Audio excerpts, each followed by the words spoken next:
The Tragedy of Macbeth, Act 5, Scene 1. Enter a doctor of physic and a waiting gentlewoman. Doctor. I have 2 nights watched with you, but can perceive no truth in your report. When was it she last walked?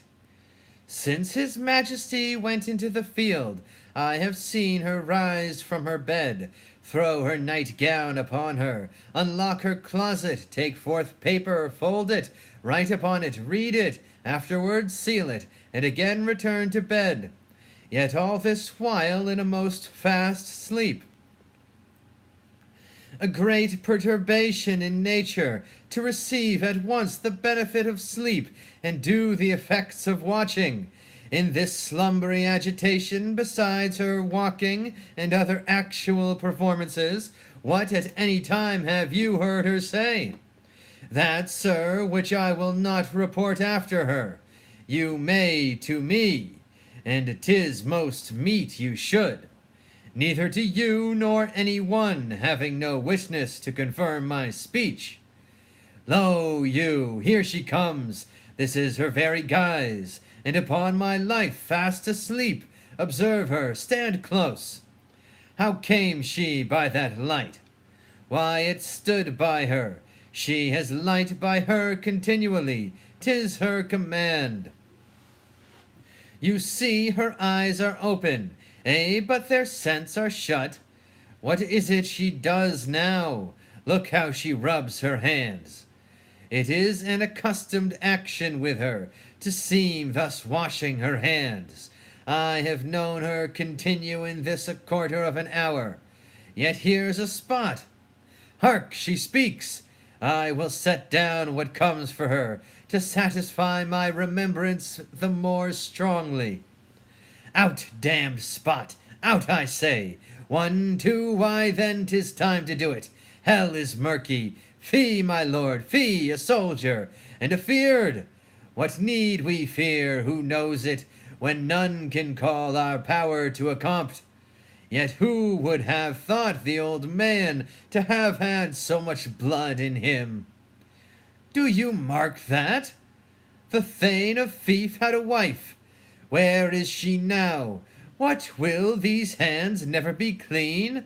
No more of that, my lord, no more of that. You mar all with this starting. Go to, you have known what you should not.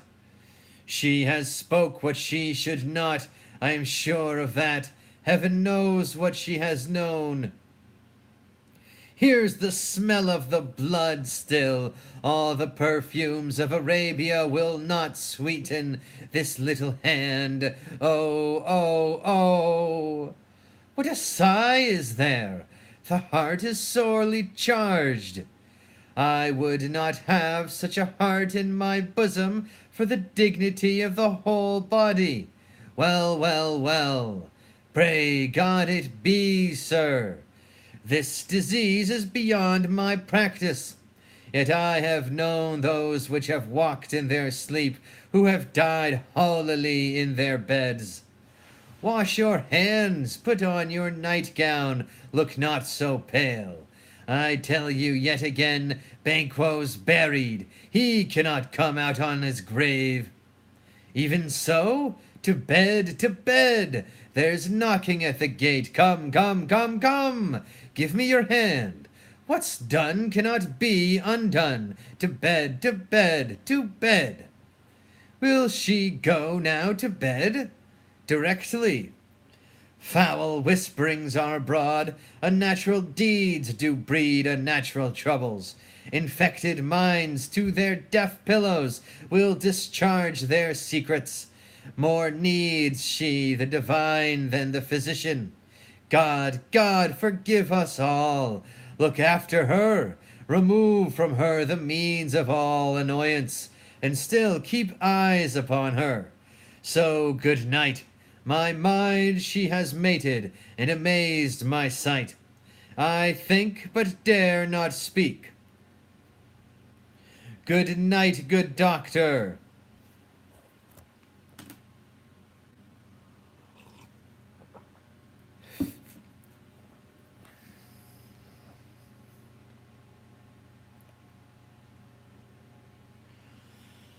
Scene 2. Drum and colors. Enter Menteth, Caithness, Angus, Lennox soldiers. Menteth. The English power is near, led on by Malcolm, his uncle Seward, and the good Macduff. Revenges burn in them, for their dear causes would to the bleeding and the grim alarm excite the mortified man. Near Burnin Wood shall we well meet them. That way are they coming.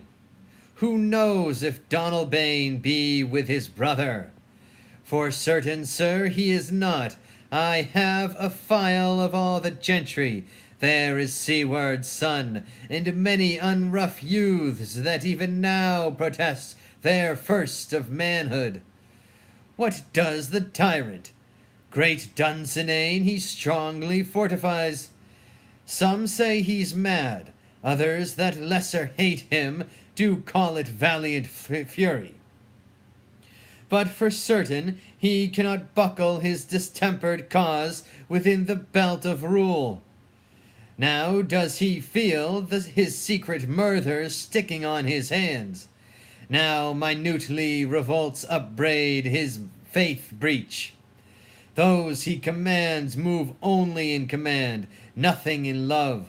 Now does he feel his title hang loose about him, like a giant's robe upon a dwarfish thief. Who then shall blame his pestered senses to recoil and start, when all that is within him does condemn itself for being there? Well, march we on, to give obedience where 'tis truly owed. Meet we the medicine of the sickly weal, and with him pour we in our country's purge, each drop of us. Or so much as it needs, to dew the sovereign flower and drown the weeds, make we our march towards Burnin.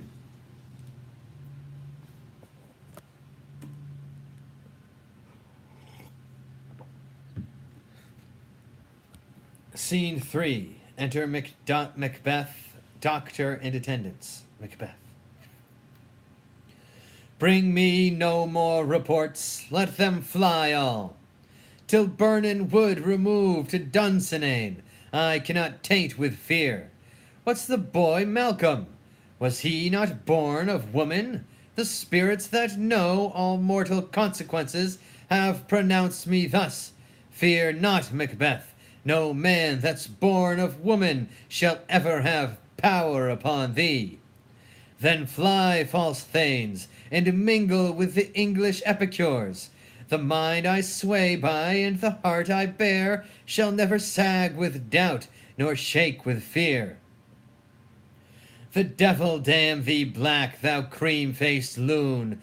Where gottest thou that goose look? There is 10,000 geese, villain, soldiers, sir. Go prick thy face and overred thy fear, thou lily-livered boy. What soldier's patch? Death of thy soul! Those linen cheeks of thine are counselors to fear. What soldier's way face? The English force, so please you. Take thy face hence. Satan, I am sick at heart. When I behold Satan, I say, this push will cheer me ever, or deceit me now. I have lived long enough. My way of life is fallen into the sere, the yellow leaf, and that which should accompany old age. As honor, love, obedience, troops of friends, I must not look to have, but in their stead, curses not loud but deep, mouth honor, breath, which the poor heart would fain deny, and dare not. Satan! What's your gracious pleasure? What news more? All is confirmed, my lord, which was reported. I'll fight till from my bones my flesh be hacked. Give me my armor. 'Tis not needed yet. I'll put it on, send out more horses, scur the country round, hang those that talk of fear. Give me mine armor. How does your patient, doctor? Not so sick, my lord, as she is troubled with thick-coming fancies that keep her from her rest. Cure her of that. Canst thou not minister to a mind diseased? Pluck from the memory a rooted sorrow, raise out the written troubles of the brain, and with some sweet oblivious antidote cleanse the stuffed bosom of that perilous stuff which weighs upon the heart? Therein the patient must minister to himself. Throw physic to the dogs, I'll none of it. Come, put mine armor on, give me my staff. Satan, send out. Doctor, the thanes fly from me. Come, sir, dispatch. If thou couldst, doctor, cast the water of my land, find her disease, and purge it to a sound and pristine health. I would applaud thee to the very echo that should applaud again. Pull it off, I say. What rhubarb, cyme, or what purgative drug would scour these English hence? Hearest thou of them? My good lord, your royal preparation makes us hear something. Bring it after me. I will not be afraid of death and bane, till burnin forests come to Dunsinane. Were I from Dunsinane away and clear, profit again should hardly draw me here.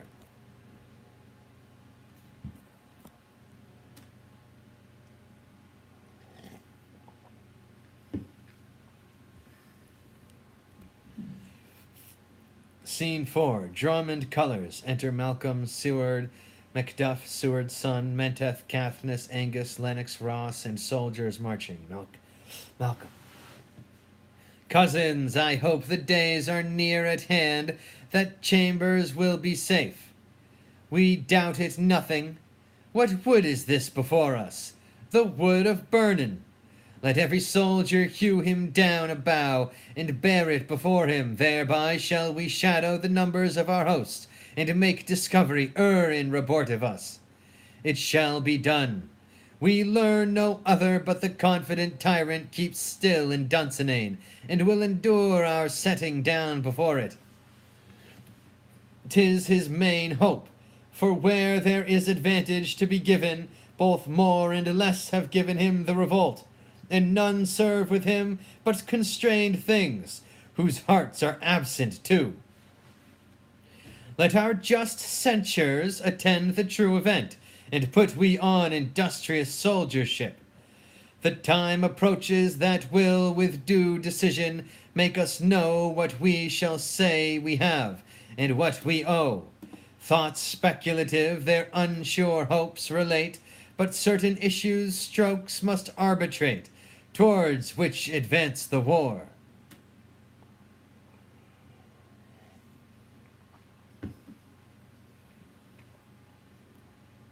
Scene 5. Enter Macbeth, Satan, and soldiers with drum and colors. Macbeth. Hang out our banners on the outward walls. The cry is still. They come. Our castle's strength will laugh a siege to scorn. Here let them lie till famine and the ague eat them up. Were they not forced with those that should be ours, we might have met them dareful, beard to beard, and beat them backward home. What is that noise? It is the cry of women, my good lord. I have almost forgot the taste of fears. The time has been my senses would have cooled, to hear a night shriek, and my fell of hair would at a dismal treatise rouse and stir as life were in it. I have supped full with horrors. Direness familiar to my slaughterous thoughts cannot once start me. Wherefore was that cry? The queen, my lord, is dead. She should have died hereafter. There would have been a time for such a word. Tomorrow and tomorrow and tomorrow creeps in this petty pace from day to day, to the last syllable of recorded time, and all our yesterdays have lighted fools the way to dusty death. Out, out, brief candle! Life's but a walking shadow, a poor player that struts and frets his hour upon the stage, and then is heard no more. It is a tale told by an idiot, full of sound and fury, signifying nothing. Thou comest to use thy tongue, thy story quickly. Gracious my lord, I should report that which I say I saw, but know not how to do it. Well, say, sir. As I did stand my watch upon the hill, I looked toward Burnin, and anon methought the wood began to move. Liar and slave! Let me endure your wrath if it be not so.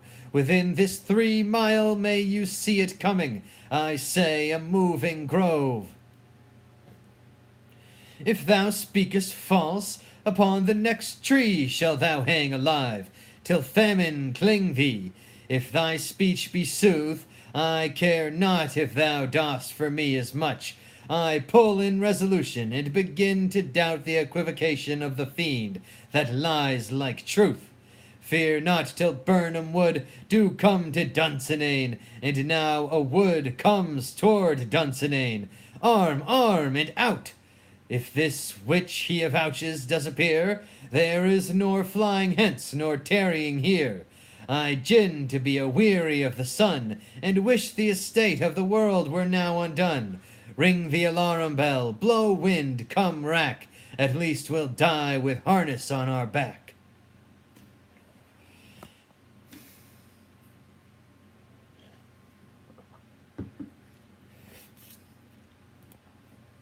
Scene 6. Drum and colors. Enter Malcolm, Seward, Macduff, and their army with bows.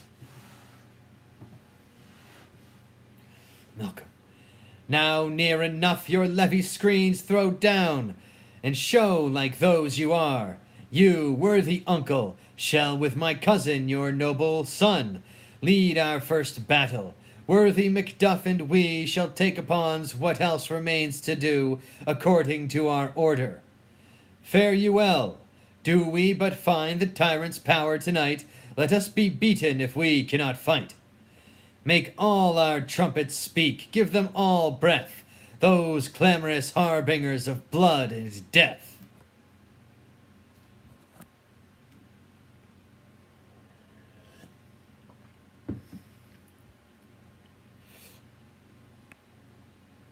Scene 7. Enter Macbeth. Macbeth.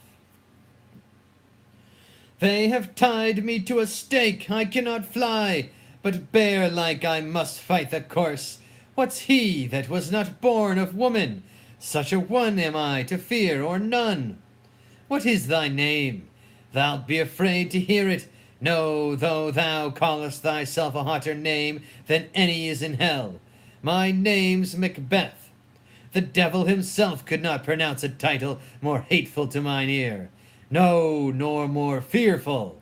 Thou liest aboard, tyrant, with my sword I'll prove the lie thou speakest. Thou wast born of woman, but swords I smile at, weapons laugh to scorn, brandished by man that's of a woman born. That way the noise is, tyrant, show thy face. If thou beest slain, and with no stroke of mine, my wife and children's ghosts will haunt me still. I cannot strike at wretched kerns whose arms are hired to bear their staves. Either thou, Macbeth, or else my sword with an unbattered edge I sheath again undeeded. There thou shouldest be. By this great clatter one of the greatest notes seems bruited. Let me find him, fortune, and more I beg not. This way, my lord, the castle's gently rendered. The tyrant's people on both sides do fight. The noble thanes do bravely in the war. The day almost itself professes yours, and a little is to do. We have met with foes that strike beside us. Enter, sir, the castle.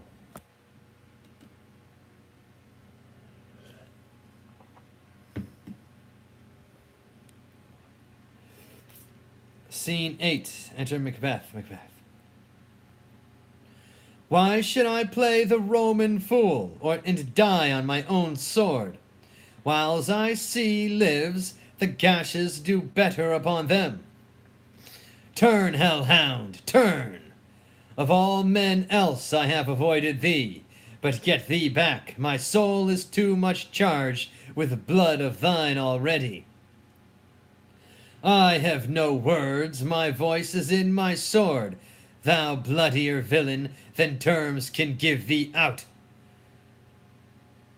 Thou losest labor, as easy mayest thou the intrenchant air with thy keen sword impress as make me bleed. Let fall thy blade on vulnerable crests.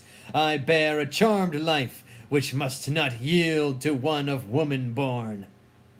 Despair thy charm, and let the angel whom thou still hast served tell thee Macduff was from his mother's womb untimely ripped.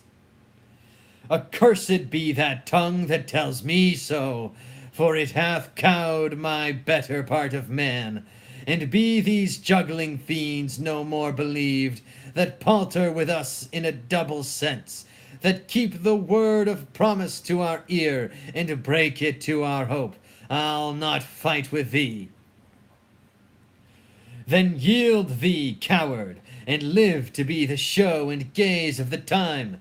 We'll have thee, as our rarer monsters are, painted upon a pole, and underwrit, here may you see the tyrant. I will not yield, to kiss the ground before young Malcolm's feet, and to be baited with the rabble's curse. Though burning wood be come to Dunsinane, and thou opposed, being of no woman born, yet I will try the last. Before my body I throw my warlike shield. Lay on, Macduff, and damned be him that cries, Hold, enough! Exeunt fighting alarums, enter fighting, and Macbeth slain. Macduff carries off Macbeth's body.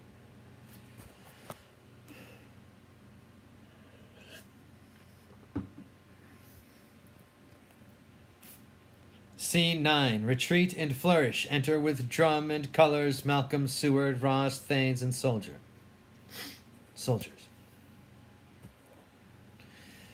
Malcolm. I would the friends we miss were safe arrived. Some must go off, and yet by these I see so great a day as this is cheaply bought. Macduff is missing, and your noble son. Your son, my lord, has paid a soldier's debt. He only lived but till he was a man, the which no sooner had his prowess confirmed in the unshrinking station where he fought, but like a man he died. Then he is dead, and brought off the field. Your cause of sorrow must not be measured by his worth, for then it hath no end. Had he his hurts before, on the front, why then God's soldier be he. Had I as many sons as I have hairs, I would not wish them to a fairer death, and so his knell is knolled. He's worth more sorrow, and that I'll spend for him. He's worth no more. They say he parted well and paid his score, and so God be with him. Here comes newer comfort. Enter Macduff with Macbeth's head. Hail, King, for so thou art. Behold where stands the usurper's cursed head. The time is free. I see thee compassed with thy kingdom's pearl, that speak my salutation in their minds, whose voices I desire aloud with mine. Hail, King of Scotland! Hail, King of Scotland! We shall not spend a large expense of time before we reckon with your several loves, and make us even with you. My thanes and kinsmen henceforth be earls, the first that ever Scotland in such an honoured name.